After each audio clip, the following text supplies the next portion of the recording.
La Vespertina, un podcast del País México.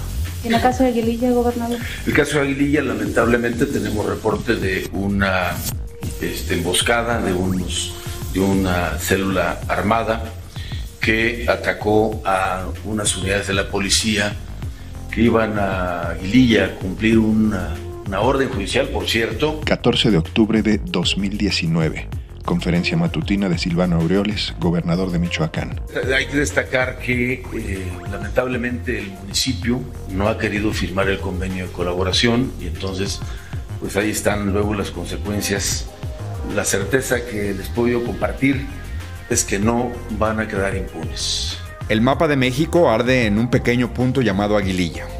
Ese poblado michoacano de menos de 15,000 habitantes es la zona cero de una guerra de baja intensidad que tiene secuestrados a sus pobladores. Siempre he sostenido que no se puede enfrentar la violencia con la violencia. No se puede apagar el fuego con el fuego. No se puede enfrentar el mal con el mal. 14 de abril de 2021.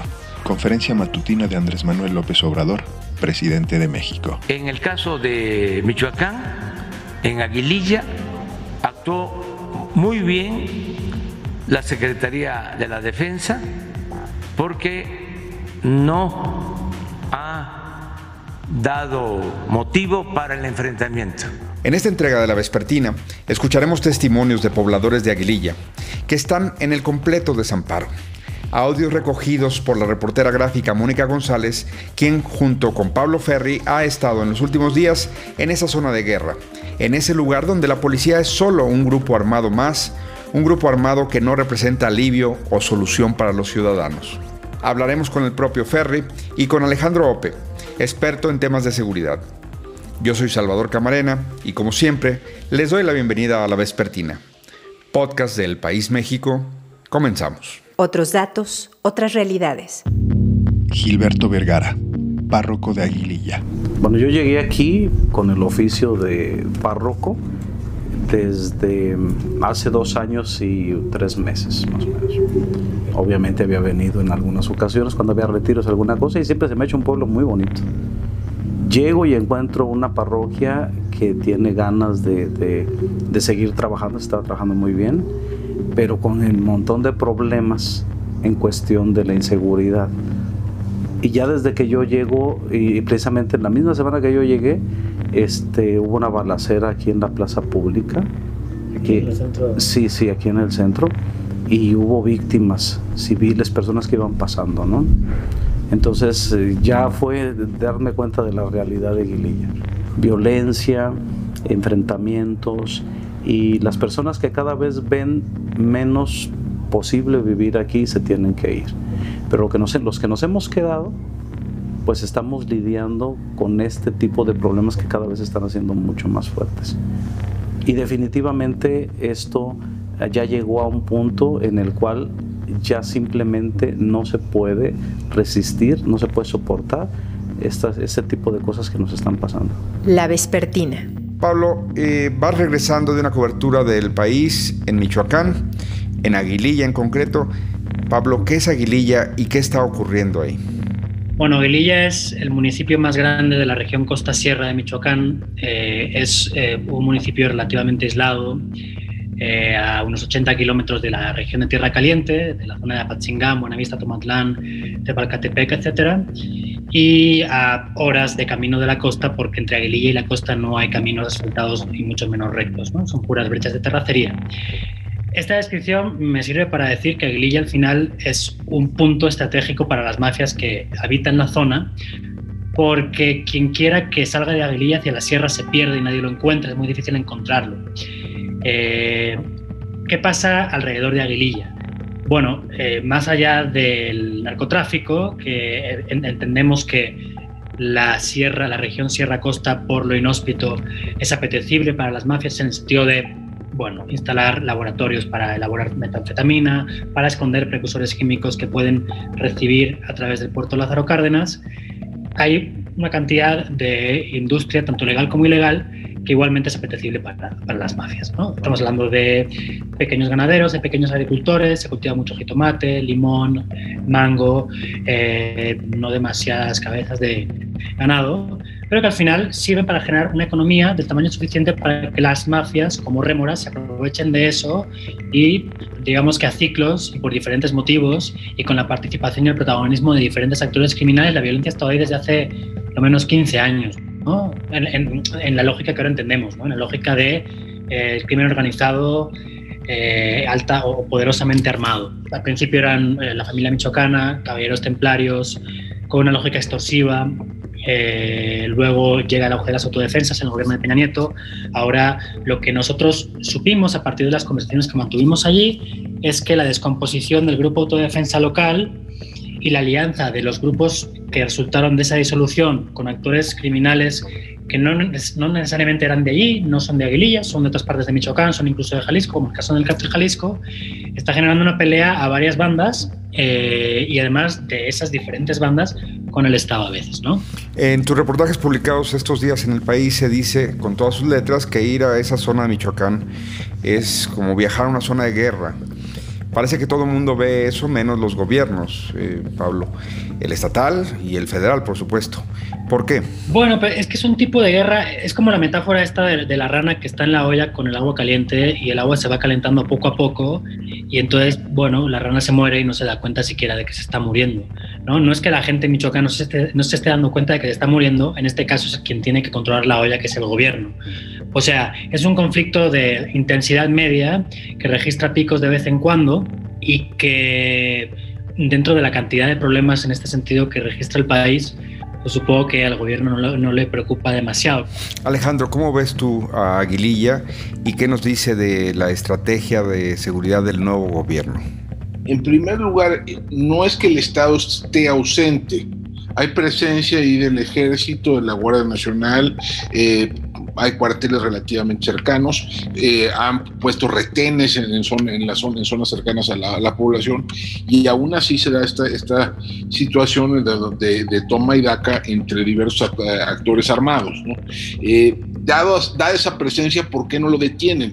El Estado no está ahí de árbitro, sino el Estado en muchos sentidos está como un actor armado más. Está ahí gestionando el conflicto, está más ahí para gestionar el conflicto que para detenerlo. En parte puede ser por relaciones de colusión, de complicidad, de corrupción. En parte puede ser porque no quiere pagar el costo político de una solución perdurable a la violencia en la región, ¿no? Mucho de lo que estamos viviendo son polvos de los lodos de la intervención de 2014, donde allí se genera una oportunidad tal vez única de intentar un proceso de pacificación en Michoacán. Hay una intervención masiva del gobierno federal, tal vez de mayor calado que la que hubo en los años de Calderón, incluso la de 2006, y es una intervención que viene acompañada supuestamente de inversiones en infraestructura, de programas de prevención social y de una negociación política con los actores armados. Hay que recordar que el entonces comisionado, ¿no?, Alfredo Castillo, ¿no?, se sienta con los líderes de las autodefensas, ¿no?, y se sienta a negociar un arreglo y hay una especie de arreglo en el cual estas autodefensas hasta las convierten en policías, ¿no? Este arreglo se desmorona a pocos meses por varias razones, ¿no? La primera es que nunca tuvo ningún tipo de anclaje legal o institucional, ¿no? Todo el arreglo era a salivazos de Castillo. Era promesas aquí, promesas allá, promesas que eran contradictorias en muchos sentidos, ¿no? Dinero por aquí, corrupción por allá, y esto pues acaba colapsándose a los pocos meses, ¿no? Desde ese entonces yo creo que no ha habido ningún esfuerzo sistemático de frenar el conflicto en Michoacán, ni en el gobierno previo ni en este. La Vespertina. Mensaje en Aguililla de Franco Coppola, nuncio apostólico en México. El Papa, antes de enviarme a México, vino a visitarme a Central África, a abrir el Año Santo de la Misericordia, a un pueblo que estaba, imagínense, sin ejército, sin gendarmería, sin policía. No había fuerza del orden, hay solo 2 guerrillas que se hacen la guerra y nadie más. Entonces están un poco en sus condiciones, porque no tienen una fuerza del orden que se hace respetar y están en manos de gente que hace lo que quiere. Mi visita no sirve a desafiar a nadie, ni a regañar a nadie. Viene solo a hacer sentir a esta población que la Iglesia está cerca, está ahí, está presente. No están solos ni serán abandonados. Este es el único mensaje que yo quiero dar con esta visita. A ver, pero Pablo, si el Estado, si los gobiernos solamente son un actor más armado y hay una especie de gestión del conflicto y nada más, de alguna manera cuando llega Franco Coppola hace más evidente la sensación de ausencia de Estado. Se revela que la situación es un problema, no nada más una situación a la cual mantener bajo control. Estaba escuchando a Alejandro y creo que hay que entender la ausencia del Estado, o sea, la acusación de ausencia del Estado, o sea, no como que el Estado no esté, sino que no está haciendo su papel, ¿no? Y al final el papel del Estado, pues bueno, es proveer y proteger a sus ciudadanos de la mejor manera, cosa que en muchas partes de Michoacán y, bueno, y del país en general, pues no es. La presencia del nuncio, su primera visita desde 2016, que es cuando llegó aquí, a Michoacán, a Aguililla, por un tema de violencia, a mí me resulta extraordinaria, ¿no? O sea, un señor que es diplomático, que es embajador, representante del Papa, la voz del Papa aquí, que tiene como, él decía el otro día que tenía la capacidad de bendecir en nombre del Papa, ¿no? Es decir, ese es el tipo de poder del que estamos hablando. Y que decide, después de lo que hemos visto en los últimos 5 años, ¿no? Podría haber ido a Guanajuato, podría haber ido a Jalisco, por supuesto, también, podría haber ido a Zacatecas, podría haber ido, no sé, digo, son lugares con una población católica pues, muy grande, pero no, decide ir a Aguililla, Michoacán. ¿Por qué? Pues porque lo que vio le impresionó, porque lo que vio no es que no se haya visto en el resto de México, pero de alguna forma recogía pues, la cantidad de males que se puede ver a lo largo y ancho del país, ¿no? Y él decía el otro día, hablando de Italia, que él es italiano, que la mafia florece donde no está el Estado, ¿no? Y creo que justamente se refería a eso, se refería a la ausencia del Estado como actor distinto al resto de actores armados, porque si no, o sea, no tiene demasiado sentido su existencia, más allá de revolver más el avispero ya de por sí revuelto. En una circunstancia, Alejandro, en donde este gobierno lanzó y aprobó leyes para ello, polémicas, un nuevo cuerpo de seguridad militarizado, la Guardia Nacional, y una promesa renovada de terminar con estos tipos de conflictos, con estas situaciones. ¿Tú ves alguna estrategia ahí o qué ves? La realidad es que la Guardia Nacional está en todas partes y no está en ningún lado. La distribuyeron por todo el territorio, no tiene presencia significativa en ningún lado, no, o presencia que cambie la ecuación, y hace labores que son sustitutivas de las policías y no complementarias, ¿no? O sea, ¿dónde debería estar en la Guardia Nacional? Pues en lugares como Aguililla. ¿Dónde está? Pues en el metro viendo mochilas, ¿no?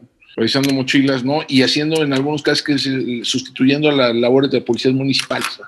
Había una supuesta lógica de control territorial, pero el instrumento, hay un divorcio entre ese objetivo y el instrumento que decidieron utilizar para llegar a ello. Pedro, ciudadano desplazado de Aguililla. Tuve que irme a Estados Unidos porque no teníamos nada, pasaban los días sin comer, para irme, para tener que mandarle a mi familia dinero y poder tener un terrenito, ya lo tenían para acercarlo y que mi familia no sufriera hambre como no estaban los chiquillos. Luego me llevé a mis hermanos, un hermano, y ya comenzamos a hacernos unas casitas. Y mis jefes todo el tiempo quedaron ahí en Aguililla, no que quisieron salirse. Y de hecho nos fuimos a buscar todos mis hermanos para allá.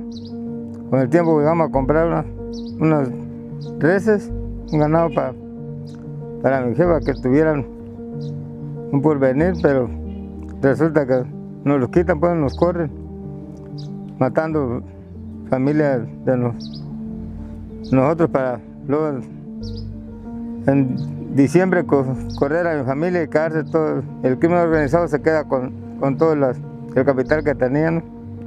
El terreno creo que no les interesa, les interesan las casas, para meter la gente que traen armada, meterla allá a las casas, tener su refugio, porque no trabajan, no siembran, los terrenos de nada les serviría.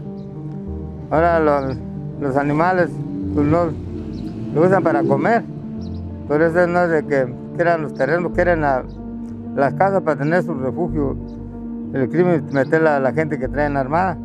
Es que escuchando y leyendo los testimonios incluidos en los reportajes de Pablo, que fueron realizados junto con la cobertura gráfica de Mónica González, ¿qué le decimos a un Pedro que nos cuenta crudamente cómo llegan y te dicen, me gusta tu casa y te tienes que ir? Entonces, nosotros escuchamos los planteamientos de una Guardia Nacional, de un relanzamiento, una estrategia de seguridad, de las insuficiencias, de las virtudes, pero la gente de Aguililla y de otros lados solo saben que o hacen caso a esos que llegan o los matan, y que no hay opción. Y Pablo, pues tú dinos, es decir, ¿qué tan lejos queda la idea de una estrategia nacional de seguridad, de unas mañaneras donde el presidente presume cada mañana que se reúnen desde las 6 de la mañana a revisar los números, cuando los ciudadanos de ese poblado te dan nombres ficticios para que puedas publicar su testimonio? Algunos no te permiten grabar, pero las historias que cuentan son terroríficas de que no hay opción. Ellos llegan y te dicen lo que quieren y tú cedes y o mueres o te desplazan. El problema de situaciones como la que vivió Pedro, que sufrió un despojo de terreno después de un ataque a familiares suyos en el mismo terreno por razones que entendemos que tienen que ver con lo mismo, tiene que ver con la capacidad de las fiscalías, y en este caso entiendo que es la Fiscalía del Estado, para atender este tipo de situaciones, ¿no? El problema al final del país, ya no solo en Michoacán, es que el nivel de impunidad es altísimo, ¿no? Da igual que sea la Fiscalía Federal que la estatal, y más situaciones que implican a personas que, bueno, que por falta de educación o de capacidad económica, pues no puede acceder al tipo de defensa que debería para poder al menos optar a pelear la restitución de su terreno, ¿no? Si encima añadimos a la ecuación la lejanía de Aguililla de los centros de poder del estado de Michoacán, pues el problema es completo y hay pocas soluciones, ¿no? Para completar ese escenario, ¿estarías de acuerdo, Alejandro, que pareciera que otro de los éxitos del presidente López Obrador es que ha logrado anular la demanda de justicia de las víctimas, que estos temas no se visibilizan como antes? Lo que estamos viendo en Aguililla, en otras circunstancias sería nota de primera plana, ¿no? Permanente. O sea, sería una nota de primera plana saber que hay una población, digo, un municipio de buen tamaño, o sea, tampoco es tan pequeño, tan aislado, y tampoco está tan lejos, está a 500, al final del día está a 500 kilómetros de la Ciudad de México, que una población de esa naturaleza está bajo asedio. O sea, está enfrentando el equivalente a un sitio, ¿no? Y donde hay cientos, si no es que miles de desplazados, ¿no? O sea, y eso simplemente no genera nota, ¿no? Y eso sí habría que reflexionar por qué esos temas han desaparecido de la discusión pública en muchos sentidos. Pero no sé si también algo de lo que se ha desconectado es la posibilidad de hacerle al gobierno reaccionar frente a este tipo de coberturas, frente a este tipo de denuncias periodísticas, porque, pues sí, por su éxito de descalificarlas en tanto supuestas conjuras por parte de adversarios antes que reclamos legítimos de ciudadanos que dicen no podemos trasladarnos a la ciudad que es clave para nuestra supervivencia, como Apatzingán, porque cortan la carretera, porque hay retenes, porque nos metemos a la sierra y tampoco sabemos quién es quién, es decir, nos van a detener y no sabemos si estamos frente al A o el B. Toda esa incertidumbre, no es solo en Aguililla, pero Aguililla lo muestra de una manera muy notable, ¿no, Pablo? Es que me estaba acordando de una anécdota ahorita que nos contaban la otra vez allá en Aguililla. Esta situación de la carretera, que al final es la que supone un parteaguas para la población local, porque implica la ruptura de facto de cualquier actividad económica, generó una reacción por parte de las fuerzas vivas del municipio, entre ellos párroco, el presidente municipal y demás personajes que por allí pues tienen cierto poder, y consiguieron reunirse con la secretaria de Seguridad Pública, Rosicela Rodríguez, para contarles un poco qué estaba ocurriendo, los problemas que generaba el bloqueo en la vía hacia Apatzingán y la necesidad de una solución, ¿no? Entonces, bueno, sí, les estuvo escuchando durante hora y media, me dijeron, en Ciudad de México, pero luego me contaron que la respuesta de ellos fue mandar a un grupo de personas que planteaban la implantación de programas sociales, ¿no? O sea, como que ellos llegaron a pedir una cosa y les contestaron con otra, No decían que no fuera importante, que sí lo es. Pero claro, tú estás planteando una situación límite. No estás diciendo que la gente está esnifando pegamento. Estás diciendo que la cosa está jodida. Que necesitas pues, un primer golpe de autoridad de recuperar. Luego, cuando recuperes, implanta los programas sociales que quieras, ¿no? Pero lo que necesitamos ahora no es esto. O, Alejandro, de dejar de ser, en este caso el gobierno federal, una fuerza armada más en la zona. No es que no estén. Hay allí presencia del ejército, hay presencia de la Guardia Nacional, hay un cuartel en Apatzingán. O sea, sí podrían hacer más de lo que han estado haciendo. Pero la realidad es que han estado gestionando el conflicto. El presidente mismo lo dijo en una mañanera, que no se combate el fuego con fuego. Bueno, está bien, pero sí se combate con agua, por lo menos échele, ¿no? O sea, no se queden nada más de espectadores, que es un poco lo que la gente de la zona dice, ¿no? O sea, el drama de un lugar como Aguililla es que está aislado. Entonces, parte de la respuesta tendría que ser infraestructura, ¿no? De largo aliento. Pero eso tampoco está en la conversación, ¿no? Los grupos armados ahí están. Ahí está, digamos, esta economía tanto legal como ilegal que genera rentas, ¿no? Y que varios quieren capturar. Está el tema que no discutimos, pero que vale la pena mencionar, de las elecciones, ¿no? Es súper importante. Que muchos de estos grupos se están activando ahorita para posicionarse de cara al resultado, a lo que venga después de las elecciones. Gracias, Pablo. Gracias, Alejandro, por esta conversación para La Vespertina, el podcast del País México. Un abrazo. Muchas gracias. Y gracias a ustedes por estar con nosotros. En la producción, Omar Morales, en los micrófonos, Salvador Camarena. Hasta la próxima. Israel Patrón, secretario de Seguridad Pública de Michoacán, sobre los ataques recientes a policías en Aguililla. El uso de algunos explosivos, en este caso tenemos información de que pudiera tratarse de material explosivo conocido como C4. Considero que de aprobarse o de comprobarse que están siendo utilizados estos explosivos, sin duda encuadraría en una conducta de tipo penal que el propio código señala como terrorismo. Otros datos, otras realidades. La Vespertina, un podcast del País México.